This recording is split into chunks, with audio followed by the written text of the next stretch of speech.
दिल्ली सल्तनत के वंश पूछ रहा है आपसे, क्रम पूछ रहा है, क्रम। सबसे पहला दिल्ली सल्तनत का वंश कौन सा है? गुलाम। दूसरा कौन सा है? खिलजी। तीसरा कौन सा है? तुगलक।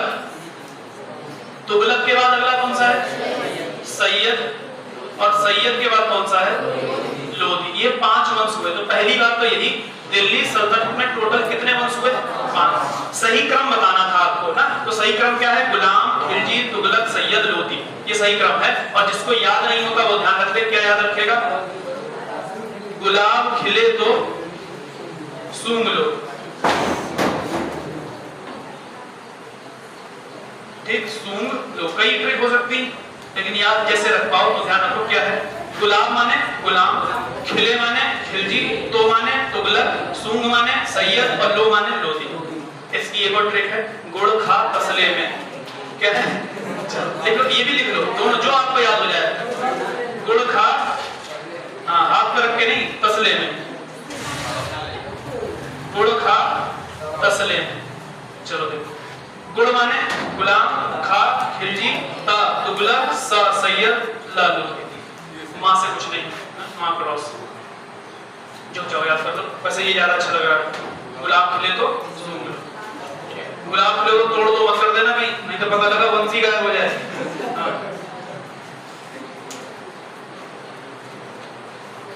ये क्रम है इनका, क्रम ध्यान रखना। अब देखो पूछा क्या क्या है। संस्थापक पूछा है सैयद का, बस और कुछ नहीं पूछा इस क्वेश्चन में, ठीक। कौन है? खिजर खान। अब सबके संस्थापक एक करके याद कर लो, ठीक। यही पूछेगा आपसे, बताओ गुलाम वंश का संस्थापक कुतुबुद्दीन ऐबक। क्या नाम है? कुतुबुद्दीन ऐबक। अब आप मुझे कुतुबुद्दीन ऐबक का नाम बता दो बचपन का। कुरान खान। क्या नाम था? बचपन में कुरान बहुत ज्यादा पढ़ता था, इसलिए इसका नाम कुरान खान रख दिया गया। एक इसका और एक नाम बताओ, कुछ उपाधियां। लाख बख्श।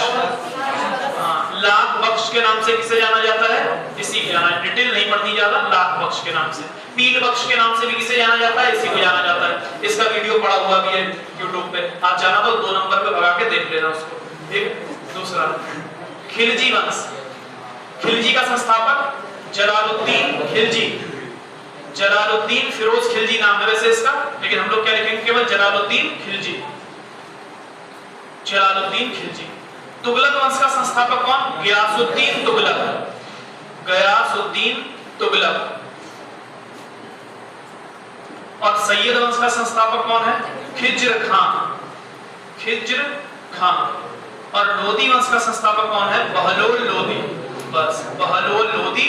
और अगर आपसे सवाल पूछ दिया जाए कि पूरे दिल्ली सल्तनत में सबसे लंबे समय तक सुल्तान कौन रहा? 38 वर्ष शासन किया इसने। कितने वर्ष? 38 वर्ष का शासन। और दिल्ली सल्तनत में सबसे लंबे समय तक सुल्तान रहा बहलोल लोधी। और इसकी मृत्यु कैसे हुई? लू लगने के कारण। गर्मी में लू चलती है, ठीक, लू लगने से मृत्यु। और ये सवाल पूछा जा चुका है, लू लगने से कौन से सुल्तान की मृत्यु हो गई? इसी की मृत्यु हुई लू लगने से। और दूसरा सवाल पूछा जाता है किसके ऊपर? कुतुबुद्दीन ऐबक के। घोड़े से गिरकर किसकी मृत्यु हो गई?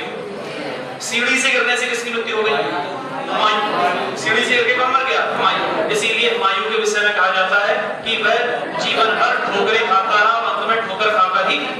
किसने कहा? ये लेन पूल, इतिहासकार का नाम लेन पूल, ठीक है। क्योंकि हुमायूं जीवन भर ठोकरें खाता रहा, उसको यहाँ से भगा दिया किसने? शेरशाह सूरी ने। तो फिर बेचारा लौट के कब आया? शेरशाह सूरी जब मर गया उसके 10 साल बाद। और उसके बाद उसने 2 लड़ाइयां लड़ी, एक मच्छीवाड़ा का युद्ध लड़ा, फिर उसके बाद लड़ा उसने सरहिंद का युद्ध। और उसके बाद जाकर उसको सत्ता मिली, ठीक है। मच्छीवाड़ा सरहिंद 2 युद्ध लड़े। मच्छीवाड़ा में आता भी नहीं एग्जाम में, तो मैंने आपको सरहिंद का युद्ध लिखा रखा है। सरहिंद का युद्ध जीतने के बाद, मच्छीवाड़ा में वो जीता नहीं, ठीक है, तो जीत आ भी नहीं पाया। सरहिंद का युद्ध जीता। अगला देखो, अगला बता दो वैसे। चलो मैं आपसे ऐसे ही पूछ लेता हूं। अगला क्वेश्चन है, फारस का नादिर शाह। फारस समझना, ईरान। फारस का नादिर शाह किस मुगल शासक के शासनकाल के दौरान भारत से मयूर सिंहासन ले गया? मोहम्मद शाह रंगीला। एक अब इसके बारे में थोड़ा देख लो। इसे ईरान का नेपोलियन कहा जाता है। नादिर शाह को क्या कहा जाता है? नादिर शाह, ईरान का नेपोलियन। और भारत का नेपोलियन कौन? समुद्रगुप्त, ठीक। इसको कहते हैं ईरान का नेपोलियन। दूसरी बात है, इसने दिल्ली पर आक्रमण किया कब? 1739 ईस्वी में। कब? 1739 ईस्वी में दिल्ली पर आक्रमण और दिल्ली पर आक्रमण करके किस शासक को हराया? मोहम्मद शाह रंगीला। ठीक, यानी जिस समय मोहम्मद शाह दिल्ली का शासक था उस समय हमला हुआ था नादिर शाह का। तो कौन है मुगल शासक? मुगल शासक मोहम्मद शाह रंगीला। एक नाम तो इसका मोहम्मद शाह था, वैसे इसका वास्तविक नाम तो रोशन अख्तर था। क्या नाम था? रोशन अख्तर। लेकिन जब ये गद्दी पर बैठा तो किस नाम से बैठा? मोहम्मद शाह के नाम से, और काफी रंगीले स्वभाव का व्यक्ति था। ठीक है, तो इसलिए इसका नाम ही क्या पड़ गया? रंगीला। मोहम्मद शाह रंगीला। ये कभी-कभी बिना कपड़ों के दरबार में आ जाता था। ठीक, तो इस तरह का रंगीला आदमी, शराब वराब पीता था, बढ़िया मस्त रहता था, तो इसलिए इसका नाम क्या पड़ गया? मोहम्मद शाह रंगीला। ठीक, मोहम्मद शाह रंगीला मुगल शासक। ठीक, अब सुनो, जब इसने 1739 में दिल्ली पर हमला किया तो मोहम्मद शाह रंगीला तो हार गया और इसने ईरान का शासन स्थापित कर दिया दिल्ली के अंदर। यानी मोहम्मद शाह रंगीला के समय मुगल सत्ता समाप्त हो गई और किसकी सत्ता आई? ईरानियों की, फारस की सत्ता। एक फारस की सत्ता जब आई और वापस इसको जाना भी था, तो जब ये वापस गया तो इससे क्या क्या ले गया? वो देखो। सबसे पहले तो इससे ले गया वो, इससे बोला कि भैया पहले कोहिनूर का हीरा दो, तो कोहिनूर का हीरा ले गया। पहली चीज कोहिनूर का हीरा। कौन ले गया यहाँ से? अपने यहाँ से नादिर शाह। ठीक, नादिर शाह। ठीक, बाद में वो हीरा वापस भी आया अपने पास, महाराजा रणजीत सिंह लेकर आए। ठीक है, लेकिन रणजीत सिंह से कौन ले गया? अंग्रेज। और जब से अंग्रेज ले गया वो अंग्रेजों के पास है, आज भी म्यूजियम में वही है, अंग्रेजों के पास। अगला यहाँ से ले गया तख्त ए ताऊस। क्या ले गया? तख्त ए ताऊस ले गया। ठीक, तख्त ए ताऊस। और इस तख्त ए ताऊस का मतलब होता है मयूर सिंहासन। फारसी भाषा में मोर को ताऊस कहते हैं। ताऊस माने मोर और तख्त माने सिंहासन। ठीक है, तख्त, तख्त तो आपने सुना ही है, तख्त नहीं, तख्त, तख्त सिंहासन होता है। ठीक, ये अकाल तख्त सिखों में चलता है ना, अकाल तख्त। वैसे मयूर सिंहासन, मयूर सिंहासन भी यहाँ से ले गया और साथ में ऐसे ही नहीं गया, बोला 30 करोड़ रुपया दो। ठीक, 30 करोड़ रुपए लेके, इतना कुछ लेके यहाँ से भागा। एक किसी को इसने कह दिया था हिंदुस्तान पर आक्रमण करो, कम से कम तुम्हें 10 करोड़ रुपया मिलेगा। अब देखो वो 10 करोड़ तो क्या 30 करोड़ ले गया, मयूर सिंहासन भी ले गया और उसके बाद कोहिनूर का हीरा भी ले गया, सब कुछ लेके चला गया। ये कौन था व्यक्ति?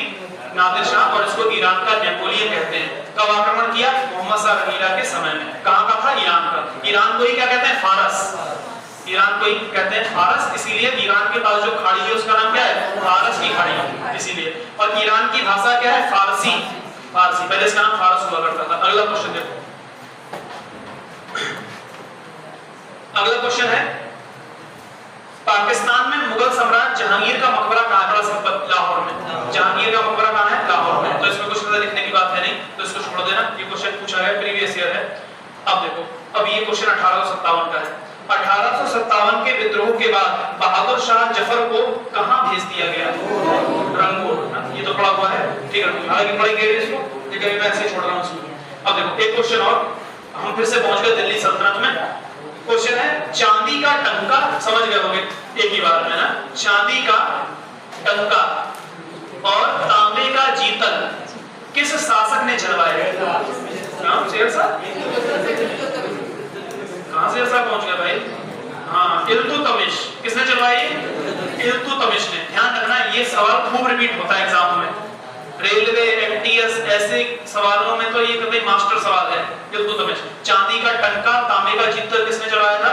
इल्तुतमिश ने चलवाया। ठीक है, पूछा हुआ सवाल है। इसके बाद हाँ, अगला चौसा का युद्ध। अब देखो यहाँ मैं डिटेल में बता दूं आपको। चौसा आपने अभी जल्दी में पढ़ा है, चौसा का युद्ध समझ गया? चौसा का युद्ध, ठीक, चलो मैं इसको बैठा रहा हूँ। अब देख लो, थोड़ा देख लो, शेरशाह सूरी आ जाएगा तो थोड़ा याद रहेगा।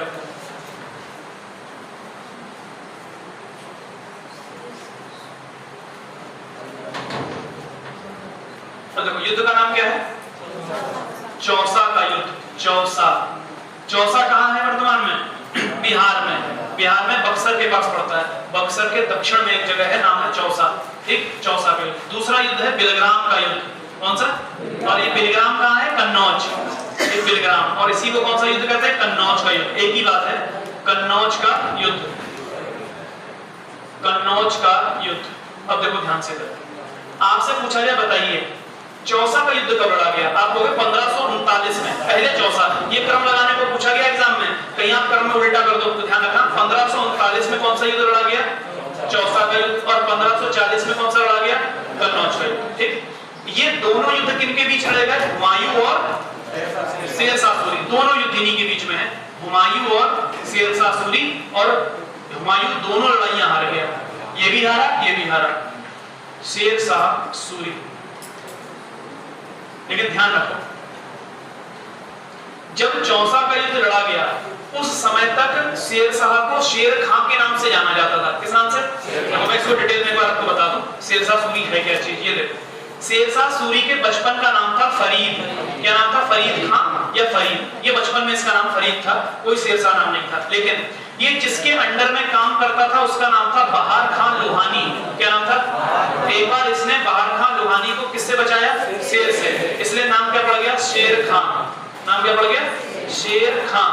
फिर इसने जब हुमायूं को चौसा के युद्ध में हराया तो इसने नाम रख लिया अपना शेर शाह। क्या नाम रख लिया? शेर शाह। अभी सूरवंश की स्थापना नहीं करी इसने। फिर जब हुमायूं को अगले युद्ध में हराया कन्नौज के, तो इसने सूरवंश की स्थापना कर दी और नाम पड़ गया शेरशाह सूरी। अब इसने क्या स्थापना कर दी? सूरवंश की। और सूरवंश की स्थापना करने के कारण ही इसका नाम पड़ गया शेरशाह सूरी। ये शेरशाह सूरी है। तो ध्यान रखना, इसके दो युद्ध याद रखना, चौसा का और मिलग्राम का। अगला देखो, अभी तो है, हाँ अभी आधा घंटा है। चलो क्या ब्रेक चाहिए क्या? अभी कहाँ का ब्रेक? चलो अब हम मॉडर्न हिस्ट्री पहुंच गए। और मॉडर्न हिस्ट्री का पहला ही क्वेश्चन देखो, एकदम धमाकेदार क्वेश्चन है और ये खूब पूछा जाता है, तुम्हें सबको मालूम है। सिराजुद्दौला का नाम सबने सुना? ठीक, सिराजुद्दौला सुनते ही तुम्हारे दिमाग में पहले क्या आता है? प्लासी का युद्ध है या और कुछ आ रहा है? ब्लैक होल की घटना नहीं आती? आती है, ठीक है। चलो थोड़ी थोड़ी प्लासी का युद्ध सबसे पहले आता है, ठीक है। चलो कोई बात नहीं, देखो है कौन सिराजुद्दौला का? पहले देखो सिराजुद्दौला का क्वेश्चन क्या आया होगा वो देखो। क्वेश्चन ये है, इसके बारे में डिटेल पढ़ेंगे, लेकिन क्वेश्चन देखो क्या है। क्वेश्चन है, सिराजुद्दौला ने किस शहर का नाम बदलकर अलीनगर कर दिया था? अब बताओ मुझे, मैं आपको ये बता चुका हूँ क्लास में। हाँ, यानी कलकत्ता का नाम बदल के क्या किया? अलीनगर। मैंने ये लिखाया था आपको, अलीनगर कलकत्ता का नवाबी नाम था, ये तो लिखाया था। ठीक, तो देखो सिराजुद्दौला को देखो पहले, इसी पर सवाल आते हैं सबसे ज्यादा। सिराजुद्दौला, सिराजुद्दौला का नाना था अलीवर्दी खां। क्या नाम था? अलीवर्दी खां। और इसकी नीति थी अंग्रेजों के साथ मिलकर काम करने की, ठीक है, क्योंकि इसका मानना था अंग्रेज या यूरोपीय मधुमक्खी के छत्ते के समान है। अगर तुम उनसे प्यार से बात करोगे तो तुम्हें शहद देंगे, और अगर छेड़ोगे तो काट काट कर मार दिए। डर का बहुत था अंग्रेजों से, लेकिन हाँ काट काट के हाँ सुझा देंगे, ऐसे समझ। ठीक, हाँ अलीवर्दी खां नाना है इसका। अब जब इसकी मृत्यु हुई तो उत्तराधिकारी किसको बना के चला गया? सिराजुद्दौला। लेकिन सिराजुद्दौला स्वभाव से बहुत आक्रामक था। इसने आते ही पहले अंग्रेजों के सारी जो सुविधाएं मिली हुई थी फ्री व्यापार करने की, वो खत्म कर डाली। अंग्रेज इससे चिढ़ गए और ये बिल्कुल नाना के विपरीत काम कर रहा है। नाना अंग्रेजों के साथ मिलकर काम करता था, ये अंग्रेजों के साथ मिलकर काम नहीं कर रहा है, ठीक है। तो सबसे पहले देखो इसके बारे में कुछ खास बात, इसने कलकत्ता का नाम बदलकर अलीनगर कर दिया। क्या करा? तो ध्यान रखो, ये नाम बदलने की परंपरा बहुत पुरानी है। हमें लग रहा है क्योंकि आज हम लोग हैं, इसलिए हमें लगा यार ये नाम क्यों बदल रहा है। नाम बदलने का हम लोग थोड़ी देर तो ठीक है, हो सकता हूँ मैं जन्म याद नहीं है अपना, और क्या पता वही सिराजुद्दौला हूँ, कुछ भी हो सकता है उसमें। तो ठीक, क्या पता हम ही लोगों को कुछ ध्यान से सुनो।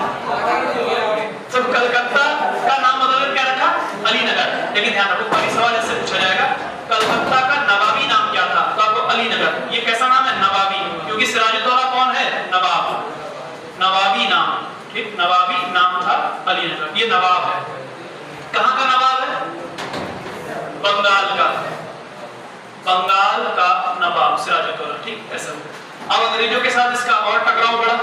जब टकराव बढ़ा तो 1756 में घटना हो गई और तारीख है 20 जून। कितनी तारीख?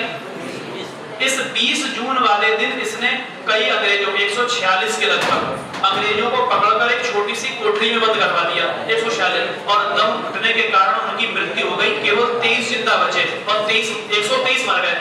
ठीक, और इस घटना को कहा जाता है ब्लैक होल त्रासदी। कौन सी त्रासदी? ब्लैक होल त्रासदी। और इस घटना में ना कुछ नहीं पूछेगा आपसे, कुछ नहीं, 2 सवाल केवल, 2। एक सवाल, ये घटना कब हुई? सर नहीं पूछेगा, तारीख पूछेगा, 20 जून 1756 कब हुई। और दूसरा पूछेगा इस घटना का वर्णन किसने किया है? किसने? जेड हॉलवेल, ठीक है, आप सीधे हॉलवेल याद रखो। इस घटना का वर्णन किसने किया है? हॉलवेल ने। हॉलवेल द्वारा वर्णन। ऐसा इसलिए है क्योंकि जो 146 लोग बंद किए गए थे ना, उनमें नहीं, उनमें जो जिंदा बचे उसमें था ये, उनमें तो मरे भी 123 उसमें जो 23 जिंदा बचे उसमें ये भी था। बोले मैं भी था इसमें। अब किसी को नहीं पता था कि नहीं था, इसने बोला है मैं भी था, ठीक है। तो इसने इस घटना का वर्णन किया है ब्लैक होल त्रासदी का। ये सिराजुद्दौला के समय हुई घटना है। तो ये सवाल ऐसे भी पूछा जाता है, ब्लैक होल त्रासदी की घटना निम्नलिखित में से किसके समय हुई है? आप कहोगे सिराजुद्दौला। इसने ही करवाई है, इसने ही बंद करवा दिया है सबको जेल के अंदर। सोचो ये कितना खतरनाक आदमी था। ये अंग्रेजों को ये 2 बार हरा चुका था। एक बार तो अंग्रेजों को ऐसा भगाया कि अंग्रेज बंगाल पार करके एक द्वीप में प्रवेश कर गए, मतलब जहाजों में जा जाके। बोले यार फुल्टा द्वीप, नाम क्या था? फुल्टा द्वीप पर शरण लेनी पड़ गई अंग्रेजों को। इतना भयानक शासन। लेकिन बस दिक्कत ये हुई, इसके सेनापति इसके साथ गद्दारी कर गए। मीर जाफर इसके साथ गद्दारी कर गया। मेन रूप से कौन गद्दारी कर गया? मीर जाफर, राय दुर्लभ, ये सब जगत सेठ सब इसके साथ गद्दारी कर गए। वो गद्दारी कर गए तो बड़ी सेना के बावजूद हार गया। 10,000 50,000 सैनिक लेकर लड़ने गया था। तो अंग्रेजों के पास प्लासी के युद्ध में मात्र 3,000 सैनिक थे, मात्र 3,000। लेकिन मीर जाफर क्या था? सेनापति। और जब तक सेनापति आदेश देगा नहीं, सेना आगे बढ़ेगी नहीं।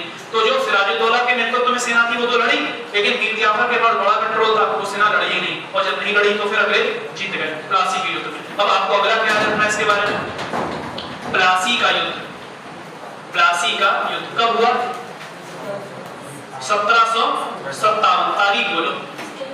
23 जून 1757 प्लासी का युद्ध। इस प्लासी के युद्ध में सिराजुद्दौला और अंग्रेजों की तरफ से कौन लड़ा? Robert Clive. और कौन जीत गया? रॉबर्ट क्लाइव जीत गया और ये लोग हार गए। ठीक, ये सिराजुद्दौला के समय हुई लड़ाई है। प्लासी का युद्ध ध्यान रखना किसके किसके बीच हुआ, यहाँ लिख देता हूँ ताकि ध्यान रहे। अंग्रेजों की तरफ से रॉबर्ट क्लाइव और इधर से कौन लड़ा? सिराजुद्दौला। और सिराजुद्दौला का सेनापति कौन था जिसने धोखा दिया? मीर जाफर। ठीक, इसलिए मुसलमानों में आज भी ताना दिया जाता है गद्दारी का नाम क्या? मीर जाफर। और हिंदुओं में ताना दिया जाता है जयचंद। जयचंद। और एक नाम और लिया जाता है, घर का भेदी लंका है, विभीषण। उसने जबकि सोचो ये गद्दारी करना कितनी बुरी बात है। आप ये सोचो विभीषण ने जबकि भगवान का साथ दिया है तब भी आदमी यही करा ये विभीषण है। आज किसी का नाम तो विभीषण हो तो आदमी तो सबकी निगाह से देखता विभीषण। तो विभीषण हो तो विभीषण हो मतलब क्या हो? घर के भेदी हो, अपने घर खुद ही तोड़वा रहे हो। अब भगवान का साथ देने के बावजूद भी देखो उसका लोग सम्मान नहीं कर रहे हैं। ठीक है, तो इसलिए कभी भी अपना घर नहीं भेजना चाहिए। तुम लोग भी ध्यान रखना भाई, ये तो घर का भेदी बढ़ा रहे हैं। जैसे मान लो कभी कभी लड़के वगैरह है, कोई नाराज हो जाता है ना, घर का एक सदस्य चाचा वगैरह कोई नाराज हो गए तो तुम्हारे ताऊ के या फिर अपने छोटे भाई के सारे राज दूसरे को बता के आ जाते हैं कि ऐसे ऐसे नहीं, इसको ऐसे, इसके ऐसे चोरी करो, अलमारी यहाँ है, चाबी ये नंबर रखती है, सब बता दिया। घर का भेदी लगा। इसलिए घर में भी सबको सारी बातें नहीं बतानी चाहिए, बिल्कुल खास तौर जिसे अपना आपका सगा भाई हो। लेकिन सगा भाई बड़ा हो जाए जब उसकी शादी हो तब मत बताना, तब सबसे डर देगा वो, क्योंकि वो अपनी वाइफ को बताएगा और महिलाओं के पेट में फिर बात नहीं रुकती। और उसमें कोई दिक्कत नहीं है, ऐसा नहीं है, सबकी बात नहीं कर रहा, कुछ क्या रुक जाती होगी भाई।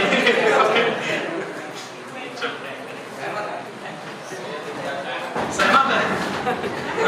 इस बात में तो सहमत होगी। चलो कोई बात नहीं। देखो भाई देखो कमियां सब में होती हैं, अब प्रकृति द्वारा बनाई गई कमियां हैं, उसमें क्या करें। जैसे 2 महिलाएं हैं, बिल्कुल नई नई हो, लड़कियां हो, बिल्कुल बात ही ना की उन्होंने कभी आपस में, और पास में आके बैठ गई अगर वो कोचिंग में, कहीं भी कोचिंग में कहीं भी वो बातें करेंगी। लड़के भी करते हैं? अरे नहीं, अरे मैं आपको अपना बताऊं, मैं ट्रेन से दिल्ली से इलाहाबाद गया, दिल्ली मेरे सामने एक लड़का बैठा रहा, हम उम्र थे बिल्कुल, ठीक है, इलाहाबाद तक ना उसने मुझसे बात की ना मैंने उससे की, हम दोनों अपने अपने बिजी रहे। आप सोचो लड़कियां यहीं पे होती, वो दोस्त भी मिल जाती, फोन नंबर भी एक्सचेंज हो जाते, और कहीं इलाहाबाद के दीदी पहले मेरे यहाँ चलो उसके बाद लड़कों में ऐसा नहीं होता है, लड़के नहीं बात करते, लड़कों में मतलब ही नहीं, लड़कियों में ऐसा होता है, हमेशा होगा। तो ये प्रकृति है, प्रकृति के खिलाफ, अगर आप में ऐसा नहीं हो रहा है तो आप प्रकृति के खिलाफ जा रहे हो, प्रकृति कैसे नहीं होगा। और लड़के अगर ज्यादा चिपक रहे हैं उधर जाके लड़कों से, लड़कों बात करो तो आप प्रकृति के खिलाफ आप जा रहे हो। अगला क्वेश्चन टाइम हो जाएगा। कितना सरल सवाल पूछा। शक्तिशाली मुगल शासकों में अंतिम शासक कौन था? शक्तिशाली मुगलों में औरंगजेब, और औरंगजेब के शासक, औरंगजेब के बाद वाले शासक कमजोर हुए, इसलिए उनको क्या कहते हैं? उत्तरवर्ती मुगल। ठीक, अब मुझे आप बताओ, यही सवाल है, उत्तरवर्ती मुगलों में पहला मुगल शासक कौन था? बहादुर शाह। कौन था? कौन सा बहादुर शाह? प्रथम। ठीक, बहादुर शाह प्रथम। अब आप में से मुझे कौन इस बहादुर शाह प्रथम का असली नाम बता देगा? मुअज्जम। क्या नाम था इसका? हाँ, इसका नाम था मुअज्जम, लेकिन ये किस नाम से गद्दी पर बैठा? बहादुर शाह प्रथम। और कहा जाता है कि उत्तरवर्ती मुगलों में केवल बहादुर शाह प्रथम ऐसा शासक था जिसके बारे में कुछ अच्छी बातें कही जा सकती हैं, ये इतिहासकार कहते हैं इसके बारे में। ठीक है, तो ध्यान रखना यही हिस्से था। इसके बाद के सब नाकारा हो गए, ये थोड़ा सही चला लेकिन उतने ज्यादा दिन शासन कर नहीं पाया। 712 ईस्वी में 1707 में शासक बना, 1712 तक रहा 5 साल, और 5 साल में काफी अच्छा काम करने की कोशिश की, हिंदुओं को भी अपने साथ मिलाने की कोशिश की, हिंदुओं के खिलाफ उदारवादी नीति अपनाई, लेकिन कोई फायदा नहीं निकला। 1712 में गद्दी से हटा दिया गया और फिर शासक दूसरे आ गए। ठीक, इसके बाद शासक आता है जहांदार शाह। कौन आता है? तो सुन लो बात केवल, शासक है जहांदार शाह। इस जहांदार शाह को कहते हैं लंपट मूर्ख। क्या कहते हैं? पूछा हुआ सवाल है, लंपट मूर्ख के नाम से किसे जाना जाता है? जहांदार शाह। दूसरा, घृणित कायर के नाम से किसे जाना जाता है? घृणित कायर, फर्रुखसियर। किसको जाना जाता है? फर्रुखसियर। यह शासक है फर्रुखसियर। फर्रुखसियर 1717 का फरमान किस शासक ने जारी किया? फर्रुखसियर। ठीक, इसी कारण इसको घृणित कायर कहा जाता है। 1717 का फरमान जारी करने के कारण घृणित कायर कहा जाता है इसको। ठीक है, बाकी इनमें ऐसा कुछ देखने लायक किसी नहीं है। अंतिम है बहादुर शाह जफर, और बहादुर शाह जफर को कहां निर्वासित कर दिया गया था? रंगून।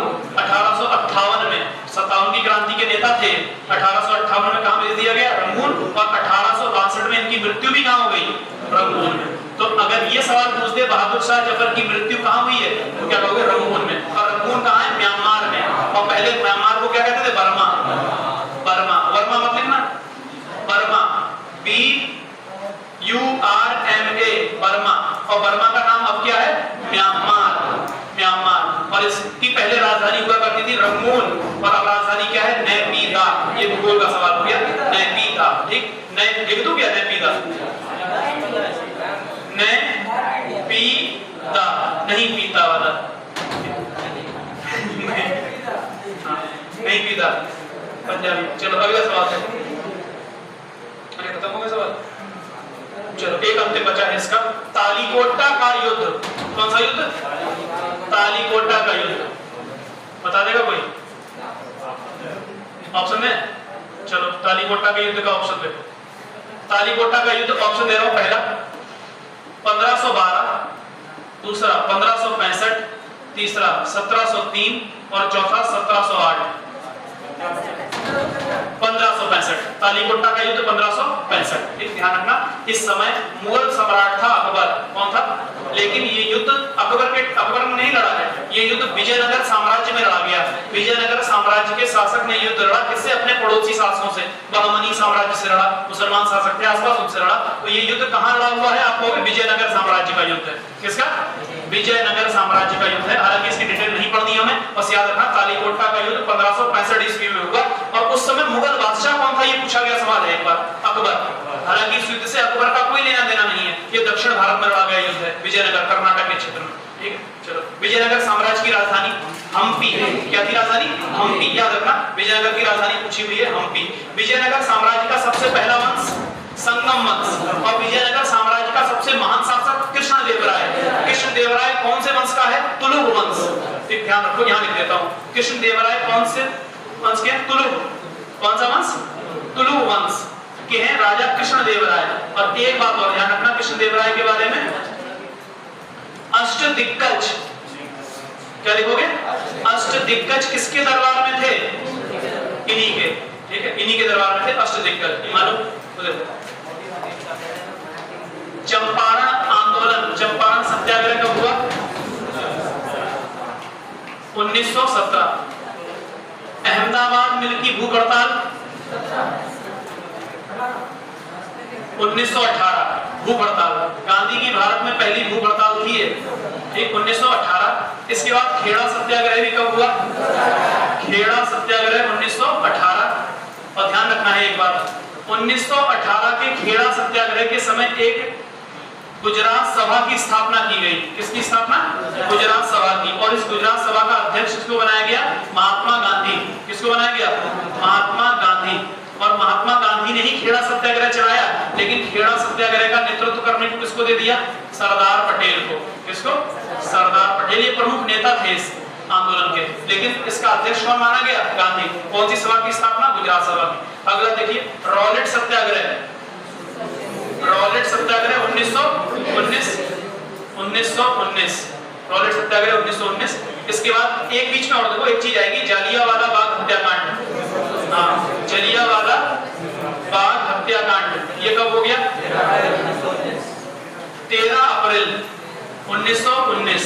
गांधी का आंदोलन देखो, असहयोग आंदोलन। कौन सा आंदोलन? 1900 तारीख बताओ। 1 अगस्त 1920। और 1 अगस्त के दिन ही किसकी मृत्यु हुई थी? बाल गंगाधर तिलक की। और गांधी जी ने उसी दिन क्या बना दिया? तिलक स्वराज फंड, जिसमें कितना रुपया आया? 1 करोड़ से ज्यादा। ठीक, तिलक स्वराज फंड, असहयोग आंदोलन। इसके बाद गांधी ने असहयोग आंदोलन वापस ले लिया कब? 1922 में। और किस कारण लिया? चोरी चौरा कांड के कारण। हत्याकांड मत लिखो, कांड लिखो। चोरी चौरा कांड, थाने में आग लगा दी थी इन लोगों ने। चोरी चौरा कहां पड़ता है? गोरखपुर में। चोरी चौरा कहां है? गोरखपुर। अब ध्यान रखना, चोरी चौरा का नाम बदलकर सरकार ने क्या कर दिया है? हाँ, चोरी चौरा कांड का नाम बदलकर चोरी चौरा जन आक्रोश क्या कर दिया है?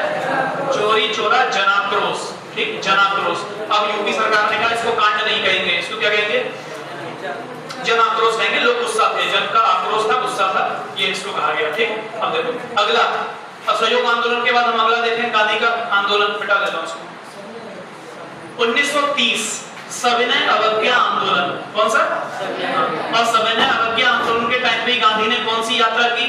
दांडी पद यात्रा, दांडी मार्च कहते हैं। सविनय अवज्ञा आंदोलन, सविनय अवज्ञा आंदोलन के समय क्या किया गांधी ने? ये 1930 में हुआ। और गांधी ने क्या किया इस समय? दांडी मार्च। और दांडी मार्च कब से कब तक चला? 12 मार्च से 6 अप्रैल तक। ठीक, 12 मार्च से 6 अप्रैल। हालांकि 5 अप्रैल तक चला, आप 6 लिखो। 1930। और 6 अप्रैल को गांधी ने क्या तोड़ दिया?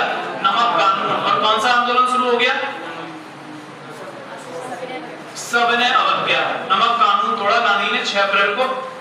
और ये मार्च दांडी तक गया था। कहां तक? दांडी। कहां से शुरू हुआ? साबरमती। साबरमती से दांडी, साबरमती से दांडी। और यहीं से जब गांधी चले तो प्रण करके चले कि मैं साबरमती कब लौटूंगा? जब देश आजाद हो जाएगा। और वाकई में जब देश आजाद हुआ गांधी तभी आए, इसके बाद इससे पहले वो नहीं आए साबरमती से। तो दांडी मार्च याद रखना, दांडी मार्च। ठीक है, चलो अब मुझे बताओ दांडी मार्च की तुलना नेपोलियन के अल्वा से पेरिस मार्च, अल्वा से पेरिस मार्च से किसने की थी? सुभाष चंद्र बोस ने। किसने? सुभाष चंद्र बोस ने। एक सुभाष चंद्र बोस, सुभाष चंद्र बोस। ठीक, ये चलो ये भी हो गया। अगला आंदोलन कौन सा? इसके बाद व्यक्तिगत सत्याग्रह।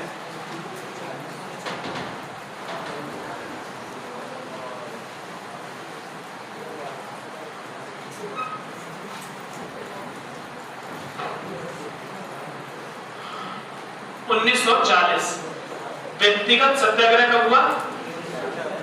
1940। व्यक्तिगत सत्याग्रह 1940। अब ध्यान से सुनो, गांधी ने शुरू भले ही करवाया था, लेकिन 3 व्यक्तिगत सत्याग्रहियों के नाम याद रखने। आपसे सवाल पूछा जाएगा पहला व्यक्तिगत सत्याग्रही कौन था? आप कहोगे विनोबा भावे। कौन थे? विनोबा भावे। विनोबा भावे ये पहले सत्याग्रही थे, पहले व्यक्तिगत सत्याग्रही। दूसरे थे पंडित जवाहरलाल नेहरू और तीसरे थे ब्रह्मदत्त। आपसे पूछेगा ही नहीं तीसरा, केवल 2 ही पूछे गए हैं एग्जामों में। और सबसे ज्यादा कौन सा पूछा जाता है? विनोबा भावे। विनोबा भावे प्रसिद्ध हैं किसके लिए? भूदान आंदोलन। कौन सा? भूदान आंदोलन। भूदान आंदोलन को रक्तहीन क्रांति की संज्ञा दी जाती है। कौन सी क्रांति? रक्तहीन। ये भूदान आंदोलन से जुड़े हुए हैं और इस आंदोलन को क्या कहा जाता है? रक्तहीन क्रांति। रक्तहीन क्रांति की संज्ञा दी जाती है। इसके अलावा क्या याद रखना है? विनोबा भावे को सबसे पहला रेमन मैग्सेसे पुरस्कार मिला था। रेमन मैग्सेसे प्राप्त करने वाले पहले भारतीय कौन? विनोबा भावे। रेमन मैग्सेसे पुरस्कार। और भारत में ये लगभग 6 लोगों को प्राप्त हो चुका है, जिसमें टीएन शेषन है, अरविंद केजरीवाल भी हैं, रवीश कुमार भी हैं। रवीश कुमार को तो अभी 2019 में मिला, ठीक। चलो सोनम वांगचुक, ठीक, उनको भी मिला। चलो तो ये हो गया रेमन मैग्सेसे पुरस्कार। 1942 भारत छोड़ो आंदोलन, भारत छोड़ो आंदोलन। अब मुझे बताओ भारत छोड़ो आंदोलन कब शुरू हुआ? 8 अगस्त। और इसी आंदोलन को क्या कहा जाता है? अगस्त क्रांति। अगस्त क्रांति के नाम से भी इसको जाना जाता है। और अगली इंपॉर्टेंट बात है कि 8 अगस्त को ये शुरू हुआ और 9 अगस्त को सारे कांग्रेसी नेता गांधी सहित गिरफ्तार कर लिए गए। अंग्रेजों ने इसके लिए कौन सा ऑपरेशन चलाया? Operation zero hour. कौन सा? Operation zero hour. और सभी नेता गिरफ्तार। अब जब नेता गिरफ्तार हो गए तो बताओ नेतृत्व कौन करेगा? जनता। और कौन करेगा? ना, कोई नहीं करेगा नेतृत्व। यानी नेतृत्व विहीन आंदोलन। कैसा आंदोलन है ये? आप कहेंगे नेतृत्व विहीन। और देखो एक सवाल पूछा गया सवाल है, मैं आपको बता रहा हूँ, शायद मैंने कल किसी बैच में बताया भी, शाम वाले में बताया शायद, यूपी पुलिस के पूछा ये सवाल था, भारत छोड़ो आंदोलन का नेतृत्व किसने किया? और ऑप्शन में क्या था? महात्मा गांधी, पंडित जवाहरलाल नेहरू, सरदार वल्लभ भाई पटेल और किसी ने भी नहीं। किसी ने भी नहीं। ध्यान रखना, कहीं आप लोग अब जल्दी में ही होता है, पढ़ते नहीं सही से, तो मुझे लगता है गांधी जी हैं और गांधी जी टिक लगा के आ गए, बोले किसी ने नहीं तो हो नहीं सकता। तो ध्यान रखना, इस आंदोलन को शुरू तो गांधी ने किया लेकिन नेतृत्व किसी ने नहीं किया, क्योंकि 8 को शुरू हुआ, 9 को सब गिरफ्तार हो गए, तो नेतृत्व कहां से करें? जेल से थोड़ी कर देते, तो किसी ने नेतृत्व नहीं किया। ठीक है, ध्यान रखना इसको। और इस आंदोलन के समय गांधी को गिरफ्तार करके कहां रखा गया? आगा खां महल में। कौन सा महल? आगा खां महल। और ये आगा खां महल कहां है? पुणे में। ठीक, पुणे में। चलो यहाँ पे 2-3 बातें और देख लो जल्दी फटाफट।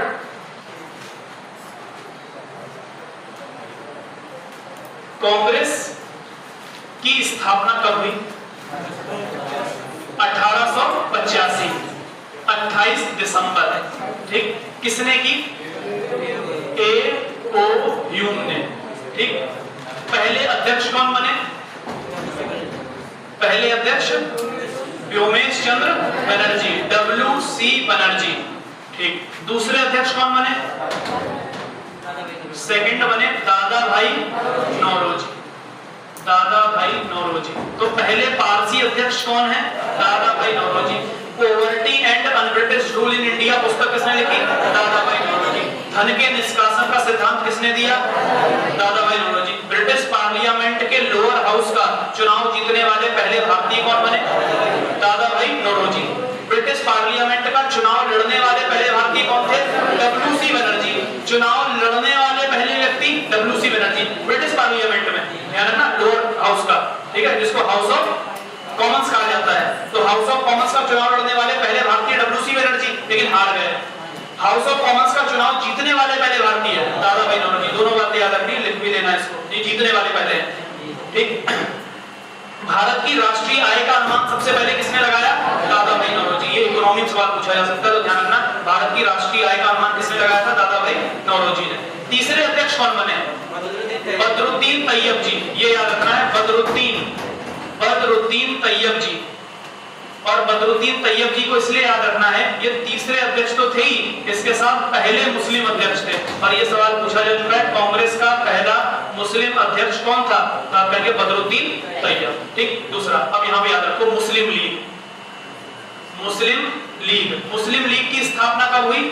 तो ध्यान रखेंगे 30 दिसंबर सन 1906, बंगाल विभाजन के बाद। बंगाल विभाजन कब हुआ? 1905। बंगाल विभाजन लागू कब हुआ? 16 अक्टूबर 1905। कब हुआ? हाँ, ये स्टेट को याद रखो, पता ही नहीं बोलना। बंगाल विभाजन कब लागू हुआ? 16 अक्टूबर 1905 में। ठीक है, और घोषणा कब हुई बंगाल विभाजन की? 19 जुलाई या फिर 20 जुलाई, दोनों में से कोई भी डेट होगी। ये घोषणा हुई है बंगाल विभाजन की, और बंगाल विभाजन लागू कब हुआ है? 16 अक्टूबर सन 1905 को। और मुस्लिम लीग की स्थापना 30 दिसंबर 1906 को किसने की है? संस्थापक बोलो। नवाब सलीमुल्लाह, मोहसिन उल मुल्क और नवाब सलीमुल्लाह। नवाब सलीमुल्लाह और मोहसिन उल मुल्क। मोहसिन उल मुल्क। और इसके पहले अध्यक्ष बने आगा खां। पहले अध्यक्ष कौन बने? आगा खां। और स्थापना कहां हुई? ढाका। कहां पर? ढाका। ठीक, ये रहे ये कुछ इंपॉर्टेंट सवाल हैं जो आपको याद रखने हैं, ठीक है। बाकी अब जितना बचा हुआ है वो हम लोग अगले संडे को पढ़ेंगे, ठीक है। चलो बाकी सब अगली बार, इतना